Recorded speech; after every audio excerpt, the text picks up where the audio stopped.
This original WSRE presentation is made possible by viewers like you. Thank you. Funding for this program is provided by the Santa Rosa Island Authority, located on beautiful Pensacola Beach, Florida, featuring a wide variety of shopping and entertainment venues, fresh from the Gulf seafood, spectacular lodging, brilliant white sand beaches, and wildlife encounters. Pensacola Beach, waiting for you and your family to explore.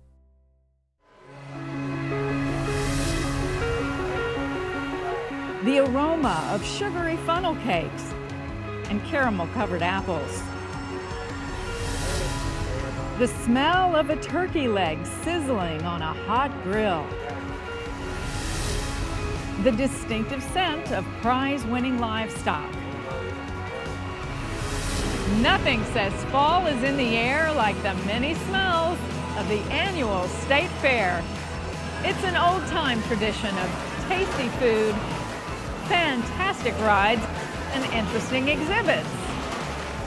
Every October, the Pensacola Interstate Fair comes to town, and just when the weather starts to turn cool, you'll discover it right in your own backyard.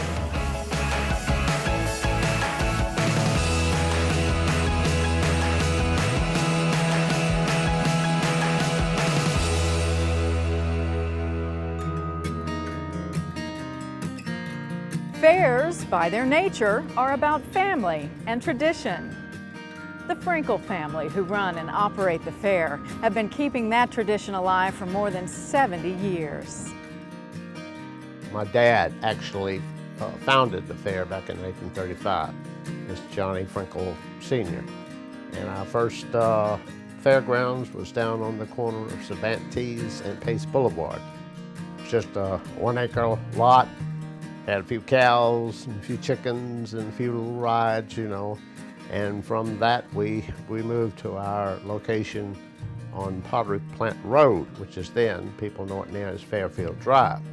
And I might mention that it's named Fairfield Drive because of the fair being there for so many years. And we were there until 1969. We moved out to this location and we've been here ever since. A lot of people think the Frankels own the fair. We do not. It was set up as a corporation. It's directed by our board of directors. They hire us, you know, the staff, and I manage the fair. My dad did it for years. After he got older, my brother actually came in and was a manager. So it's been in the family only because we were raised with it. So I've been out here all my life. And it's part of us, it's just part of me. Bringing food and fun to throngs of fairgoers requires the efforts of lots of people. Like the Frankels, many of the vendors have been in the fair business for a very long time. My grandfather started a barbecue restaurant up in New York, Brooks House of Barbecue. They're still going strong. It's a 200-300 seat restaurant up in New York, and now it's on the third generation. My uncle had it, now my cousin has it. And they used to do fairs. They used to do barbecue chicken at fairs. So I grew up doing that with them, working with my grandparents. I went to college for hotel, hospitality, restaurant management, and I never dreamed I'd be doing it myself after college, but I went to college and we started out traveling. So I've been in the business since I was 10. It's nice to see the people come back year after year, you know, when they come up to the window and they say, hey, you know, we just come out to the fair to get your pizza, or we just come out to get a calzone or stromboli. You know, that makes it worthwhile, you know. My wife, she knows people by name when they come up to the trailer. I'm usually in the back making the pizza, and I recognize faces, but, you know, she can talk about their kids and their grandkids, and it's just, you know, it's like a family, really. A lot of people don't realize how much the fair does for a community. I mean, with the 4-H, the exhibits, the revenue that's generated, you know, they do economic impact studies. We do the West Virginia State Fair, and it's in the millions of dollars, how much money a fair brings in. You know, I mean, people buy new trucks, people buy tires, people do service. You know, the propane business, the produce guy, the food people, the restaurants, the fueling stations. I mean, there's a huge impact the fair brings in. We don't just come in and, you know, make money and take it all with us. I mean, there's a lot that goes on out here. I mean, we spend an awful lot of money in the local communities. and it brings people from out of town into your communities, you know, and they spend money. There's a big impact, it really is. I mean, we're not here just to get them one time. We want to build a business, and you know, it's exciting when people come, oh, my parents used to bring me here when I was a kid. Pensacola, this is a great fair. Part of the enjoyment of the fair is seeing the excitement of the kids.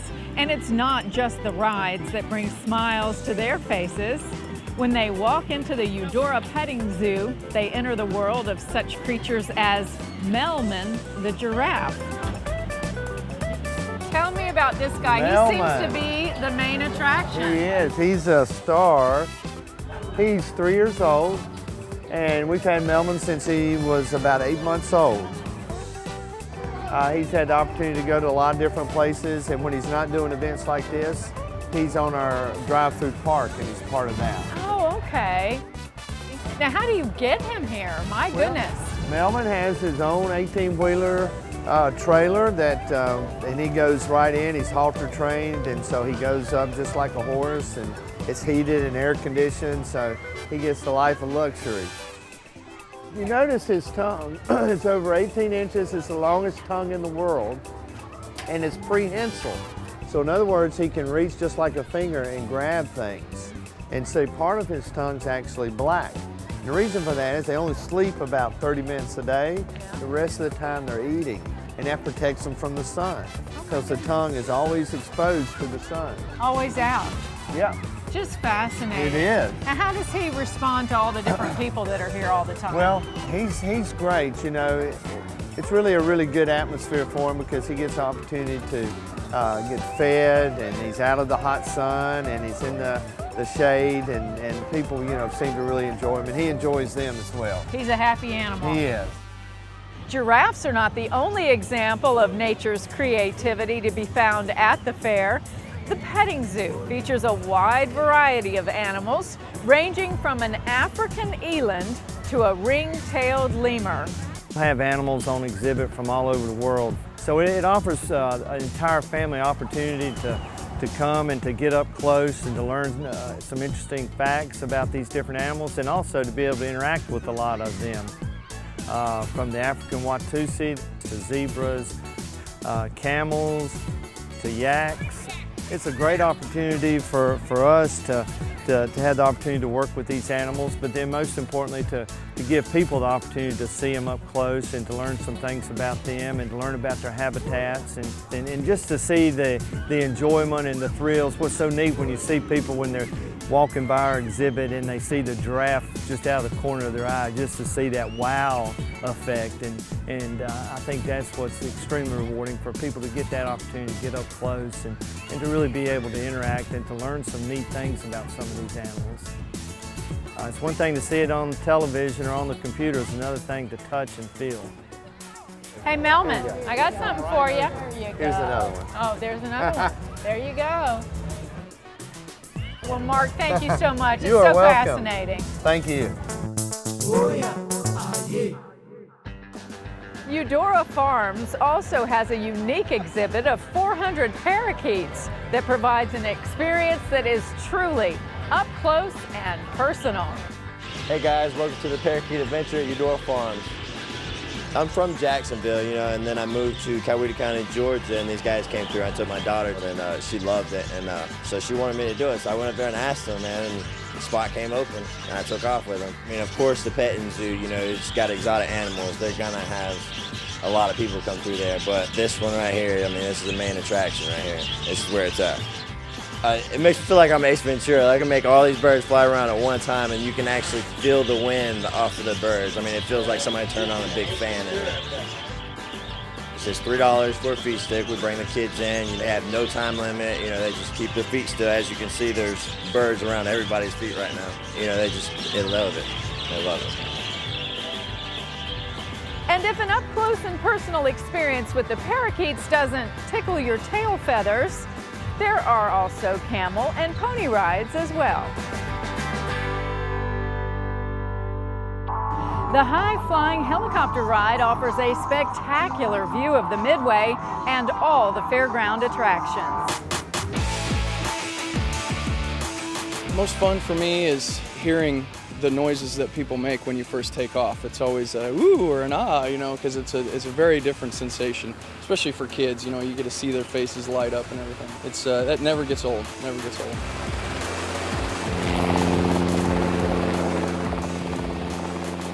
People ask me all the time, you know, does it ever get boring flying around in circles? And it never does, because every flight's a little bit different. You know, the wind's a little different, the weight's just distributed a little bit different, but the people's reactions is different every single time. We just had a gentleman yesterday that he was, I think, 78 years old, never been on a helicopter, but always wanted to go on one. He got in and he just, you know, it was a thrill of a lifetime for him, and that's just, you know, it's really, really nice to be able to do that for somebody like that. I've been flying for almost 7 years now. I've been working for Leading Edge all year long. This fair here we've done a few years now, so we kind of travel around. We've got 2 helicopters in 2 locations in Orlando, so we just take one and we kind of bounce around and become nomads for a few months during the fair seasons and go out and see different things and see different people, do some helicopter rides, you know. If it's greasy, fatty, and fried, it is undoubtedly fair food. I like the roasted ear of corn and the elephant ears. I'm very partial to the apple dumpling. The Italian sausage at Mr. Baglio's. My favorite food would be the Polish sausage. I love the Polish sausage. The funnel cake and the corn dog. Corn dogs. I love corn dogs and funnel cake. That's all that I eat. Turkey leg. Yes, the turkey leg. Funnel cake. The question of what to have for dessert at the Pensacola Interstate Fair can be answered with 2 little words: funnel cake. Favorite food has to be the funnel cake. Funnel cakes. Funnel cakes. They were good. I like them funnel cakes. Them funnel cakes are good. I'm here now with Jane Harris, or as some people like to call her, Mama Jane, and she's been here at the Pensacola Interstate Fair 29 years. 29 years, and she is the lady to know out here. She was nice enough to take me in for a few minutes and teach me how to make funnel cakes. So if you know Jane, you're in good shape for dessert, right? That's right. We're going to have a lot of fun, too. Okay, well, I'm ready. No, I need go to any special kind of school or anything to learn how to do this, or just you're going to teach me? A few safety factors. Okay. It is All right. very, very hot oil. So when you flip your funnel cake, you want to make sure you flip away so you don't get burned. Okay. All right? And that oil is hot. It is. It's very hot. It's almost 400 degrees. Now you can start pouring yours. You're going to go 7 times around in a circle. I'm going to pour mine a little different because I'm making 2 different flavors. Okay, so go. Okay, and I'm making the maple honey 1, 2, 3, 4, 5, 6, 7. Okay. Now look how neat yours is and how messy mine is. Is that like a first-time faux pas or what? It's a normal first-time funnel cake. Okay, so if I practice this, I can make it all nice and neat. Oh yeah, like you yours. could perfect it for sure. And so how long do we keep it in this oil? Well, it sets in the ring for about 15-20 seconds, and then we let it float and let it finish cooking. Okay. Yours is ready to be released if you want to just let it out of the ring. There you go. And move set it off to the side. Okay. Perfect. I got that. Now see how it's turning all nice and brown in the middle? It looks like it's time to flip. It is. Okay. So you're going to flip away, Sherri. Flip away. Flip. I don't want to break it. There you go. You didn't. It worked out great. Whatever happened to the old days of just you got a funnel cake, you got a funnel cake? Oh, I know. Those days are gone. Way gone. Way gone. Uh-huh. Is it ready? Yep, it's ready. You can lift it up, and then you're going to slide it onto your plates. Okay. Very carefully, because it's hot. It is. It's very hot. Okay. This is a naked cake. A naked cake. We can't have that. No way. We have to dress it. You ready? I am. Let's go. Okay. Give it a little sprinkle there. Some people like to see it snow. Uh-huh. Now you can set it down, and we're going to finish dressing it. All right. There's your topping, and I have mine. Maple? That's the maple buttercream, and I have the cream cheese. Ooh, this is fun. It is. So you have a fun job for 29 years. Yes, I enjoy it. So you've got red velvet, pumpkin spice. Those are big, big flavors this year. You think they'll hang around for a while? I think so. Everybody seems to really enjoy them. So, and mine needs a little bacon, right? Yours does. You have to put some bacon on there. All right. Bacon is oh so good. Oh yeah. What kind of feedback are you getting on this one? The feedback on this one, everyone's so skeptical of the bacon. They're like, ooh, bacon? Really? In a funnel cake? Right. But it's good. Yeah? Wait till you try it. But it's really good. is delicious. Do you like it? I do like it. The salty and the sweet, it works. It's very good. Jane, thank you so much. Thank you.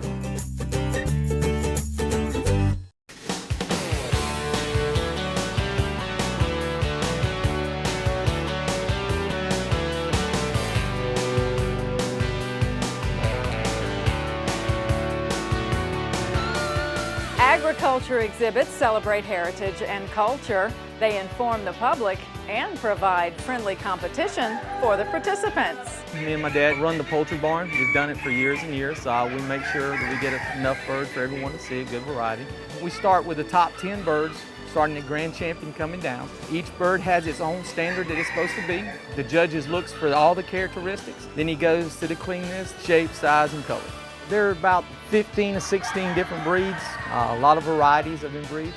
Heritage breeds, which people is letting go. There's not as many as there used to be. A lot of people's getting the production birds.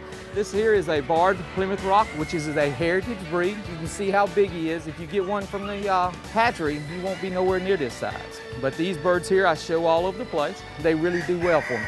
People don't believe it, but they all have character, just like a dog or a cat. They're special birds. It's a hobby that I've done all my life. I enjoy it, and I get to spend time with my dad. And we try to have a good exhibit every year for the fair. Urban dwellers may not devote much thought to animal husbandry, but for youngsters, raising cattle means a great deal.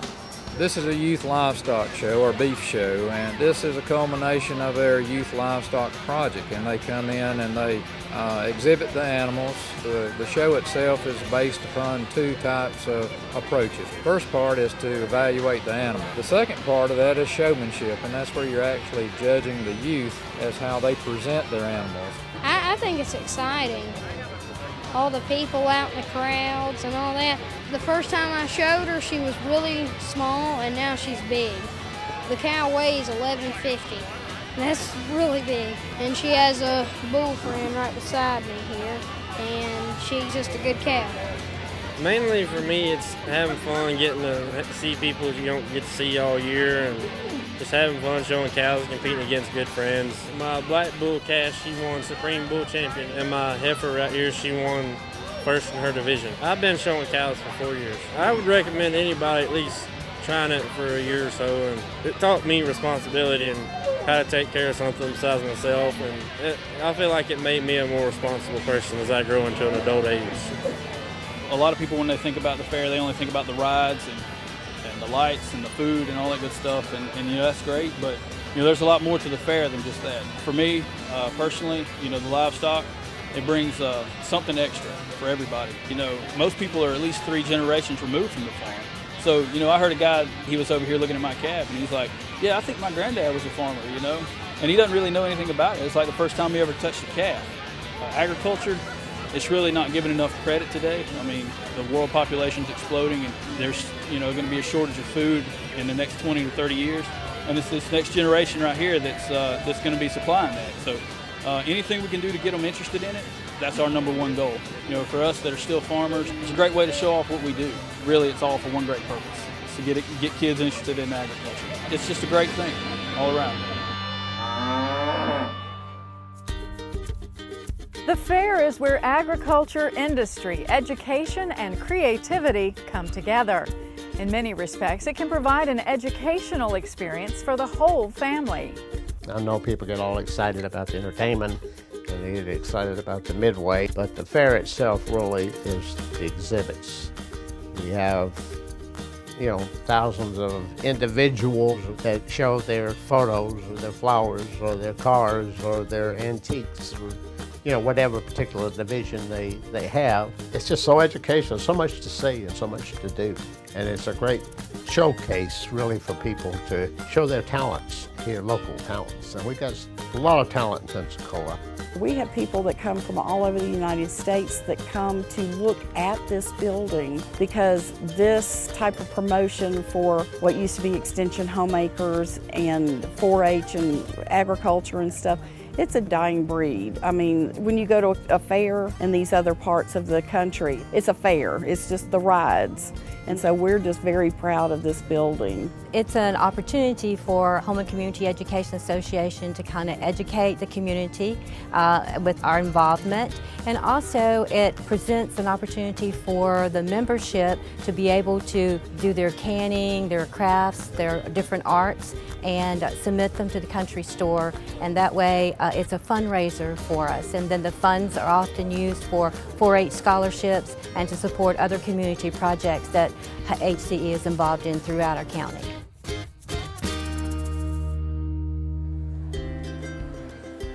Every year, the fair provides an opportunity for local citizens to showcase their talents and hobbies.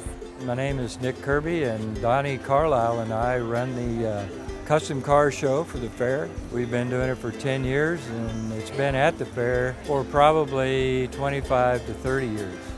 We try to bring in as many cars as possible, and we usually get between 35 and 45. The cars range from Model Ts all the way up to brand new cars, but we really don't discriminate. We just like to get a really good cross-section of all cars and all ages. So everybody has a choice of what they bring. We don't say you can't bring that. And it's just a good turnout, and everybody comes and enjoys it, has a good time, and this display is probably one of the most attended at the fair, other than the rides. Part of what we like in our hobby, when you complete a car and you bring it and people look at it and they say, wow, or they say, I had one like that when I was in high school in 1965 or 73 or whatever year it might be. And it's nice to see people's reactions. We don't do it for the glory, we just do it because we enjoy working on cars, and we like to be able to show them to people and allow them to enjoy them too.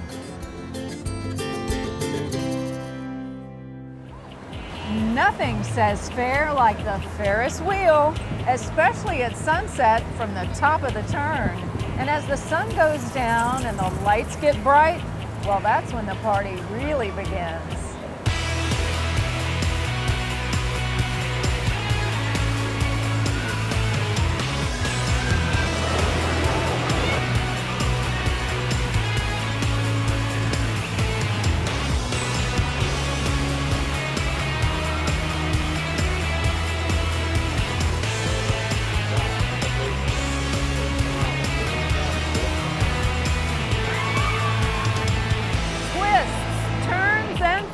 Are what makes the Midway especially entertaining for the younger crowd.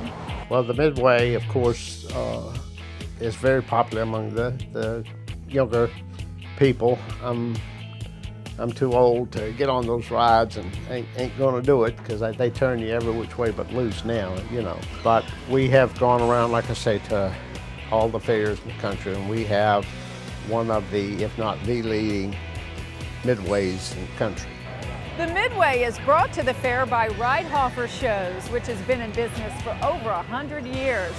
The Ridehofer Traveling Midway is one of the largest in the world and features many unique rides and attractions. The Ridehofer Shows, they are a family business like ours is a family business. And if anybody's going to have a new ride, they're going to have it. But it's one of the biggest Midways, carnivals, let me put it that way, that's in the traveling circuit. We're very, very proud to have them. We've had them for some 15 years now consistently, and we plan to have them for many more years, so we're very satisfied with them. The Midway is constructed in just 2 short days, and it takes teams of workers to put it all together. The fair is a melting pot of ideas and products with exhibits and participants from all over the country. You meet a lot of people out here. You know, you meet a lot of people in different towns you go to. They remember you, you remember them. It's pretty cool. I've been out here, I've watched little kids that used to play when they were 5 years old. Now they're grown up coming and playing my game with their kids, you know, so that's pretty cool. Got into it when I was a young man. I didn't have nothing to do in the summertime. Picked it up as a side job. Found out I was pretty good at it and been doing it ever since. I've been doing this 33 years. It takes a special kind of person to do this. It's not bad for me because I have my family out here with me. My kids are homeschooled. So we all work during the day. We go home at night just like any other family. We eat together. On our days off, we go goof off together, and it's just, this is our job, our lifestyle. But you see a lot of people come and go out here with the ride people and the game people, but most of the time everybody has a steady crew, and it's, you know, it's one big happy family. It's like any other family. Sometimes you have your differences, but it's all about fun. It's all about the kids having a good time. There's nothing like seeing the joy of the kids and the enjoyment that I bring to other people. If I can make their life easier, I can make their life better for just one day, then I've done my job. I doubt if there's a family in Pensacola much that doesn't have in their photo album a photo of the fair with their kids.